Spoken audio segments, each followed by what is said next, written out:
میں آتا ہوں سر، یہ میں حکومت سے تو پوچھوں نا، کیوں ظلم کر رہے ہیں؟ آپ کہہ رہے ہیں کہ آپ کو یہ محسوس ہونا شروع ہو گیا ہے کہ آپ پتہ نہیں بھارت کے یا کیا اسرائیل کے یا افغانستان کے آپ شہری ہیں، آپ کو ایسا محسوس نہیں ہونا چاہیے۔ اسرائیل ہاں نہیں آپ پاکستانی ہیں بھائی، ایسی کوئی بات۔ تو یہ سلمیٰ بٹ صاحبہ کیوں اتنا ظلم کر رہے ہیں؟ آپ لوگ ایک جلسہ تو کرنے دیں ان کو۔ بہت شکریہ منصور صاحب۔ پہلی بات جو آپ نے کہا کہ 11 اکتوبر کو ان کا جو جلسہ ہوا تھا اور اس میں نئے ٹرینڈز آئے تھے، گیت آئے تھے، ترانے آئے تھے، سوری 30 اکتوبر 2011 میں جو جلسہ ہوا تھا۔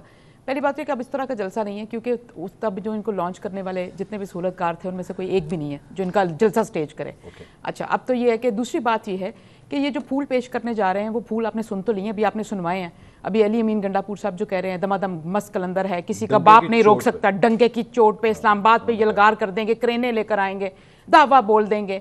پھر وہ جو اسد کیسر صاحب پیچھے جو کہتے رہے کہ جب ہم نکلے تو ہم پتہ نہیں کیا کر دیں گے۔ پھر آپ نے ان کا ابھی آپ نے سنوایا ہے ان کے جو پھول جو یہ جھاڑ ہیں پہلے ہی آنے سے، پھر ایک دوسرا پھر کردار ہوتا ہے۔ ایک تو یہ الفاظ ہے نا، نہیں وہ تو کہہ رہے ہیں وہ جلسہ کریں گے، اچھا وہ کہہ رہے ہیں ڈنکے کی چوٹ پہ جلسہ کریں گے، یہ نہیں کہہ رہے کہ ڈنکے کی چوٹ پہ آپ کی حکومت گرائیں گے۔ ہاں وہ آپ نے دیکھ لیا نا، وہ دیکھ لیا آپ نے، جو ڈنکے کی چوٹ وہ سنا رہے ہیں خود ہی آپ نے ان کے منہ سے سنی ہے۔ دوسری بات ہے کسی کا کنڈکٹ ہوتا ہے، کردار ہوتا ہے۔ ماضی کا اگر آپ ان کا کنڈکٹ دیکھ لیں تو یہ 9 مئی کو بھی جلسے کرنے احتجاج کرنے نکلے تھے نا پرامن، یہ 25 مئی کو بھی پرامن احتجاج کرنے نکلے تھے نا، جب انہوں نے گرین بیلٹیں جلائی تھی، جب یہ کیلوں والے ڈنڈے لے کر نکلے تھے، جب یہ انہوں نے سڑکیں جلائی تھی، جب انہوں نے کسی چیز کا لحاظ نہیں رکھا تھا، جب انہوں نے چڑھ دوڑتے ہیں، یہ نہ عمارتیں چھوڑتے ہیں، نہ پی ٹی وی چھوڑتے ہیں، نہ پارلیمنٹ چھوڑتے ہیں، کوئی چیز نہیں چھوڑتے، تو ان کا ایک کردار بھی ہے۔ اس سے پہلے بھی جب کنٹینر پہ 2017 16 14 میں جب انہوں نے شروع کیا ٹریک ریکارڈ ایسا ویسا خراب ہے، تب آپ کو پتا ہوگا انہوں نے جو ٹول پلازے جلائے، جب یہ کہتے تھے جیلوں میں سے جا کے اپنے بندے نکال کر لے آئیں گے، جب یہ کہتے تھے سول نافرمانی کر دو، جب انہوں نے بل جلائے، ان کی ایک پوری ہسٹری ہے، وہ ان کا عمل ہے۔ اور آج ان کی گفتگو جو